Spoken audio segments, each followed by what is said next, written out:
कार्मोट्रिप्सिन एक digestive enzyme है जो बिलोंग करता है फैमिली सीरीन प्रोटीएजेस से।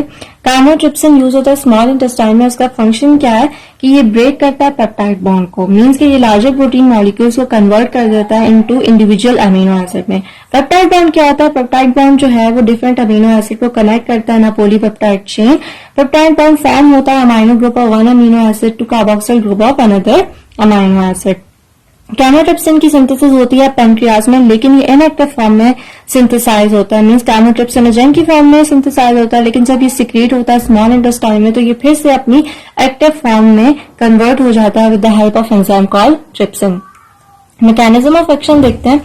जो कैमोट्रिप्सिन की एक्टिव साइट है वहां पर 3 अमीनो एसिड प्रेजेंट होते हैं, एस्पार्टेट, हिस्टीडीन एंड सेलिन। ये तीनों मिलकर जो है वो कैटालिटिक एक्टिविटी शो करते हैं और इसीलिए हम इनको कहते हैं कि ये कैटालिटिक ट्राइड है। ये नंबर 102, 57 और 195 शो कर रहा है position of amino acid in a polypeptide chain.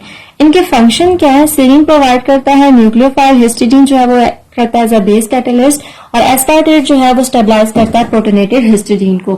कैमोट्रिप्सिन का जो मैकेनिज्म है वो 2 स्टेप प्रोसेस है और इसे हम कोवेलेंट कैटालिसिस भी कहते हैं क्योंकि एंजाइम और सबस्ट्रेट के दरमियान जो है वो कोवेलेंट बॉन्ड की फॉर्मेशन होती है।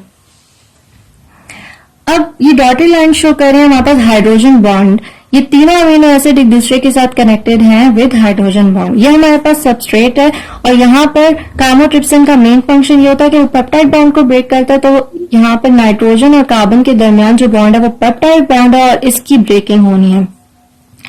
रिएक्शन कैसे प्रोसीड करता है? यहाँ पर हिस्टीडीन एक्ट करता है as a base catalyst. Base का क्या फंक्शन होता है कि वो एब्स्ट्रैक्ट करता है प्रोटॉन को।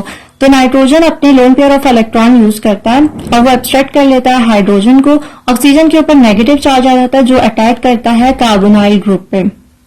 कार्बोनाइल ग्रुप के कार्बन पे अटैक करेगा, पाई बॉन्ड शिफ्ट हो जाता है ऑक्सीजन पे। एज अ रिजल्ट एक ट्रांजिशन स्टेट की फॉर्मेशन हो जाती है which is highly unstable. Nitrogen पे पॉजिटिव चार्ज आ गया, यहाँ पर ये एक एसिड कैटलिस्ट के तौर पे एक्ट कर रहा है। एसिड कैटलिस्ट के तौर पे एक्ट कर रहा है तो यहाँ पर क्या होता है कि दोबारा से बॉन्ड शिफ्टिंग होती है। ऑक्सीजन के जो नेगेटिव चार्ज है वो दोबारा से कार्बन और ऑक्सीजन के दरमियान बॉन्ड बन जाता है, डबल बॉन्ड की फॉर्मेशन होती है। अब कार्बन जो है सिर्फ 4 बॉन्ड बना सकता है, लेकिन यहाँ पर कार्बन के 5 बॉन्ड बन रहे हैं। तो जो पेप्टाइड बॉन्ड है मीन्स जो कार्बन और नाइट्रोजन के दरमियान में बॉन्ड है वो ब्रेक हो जाता है।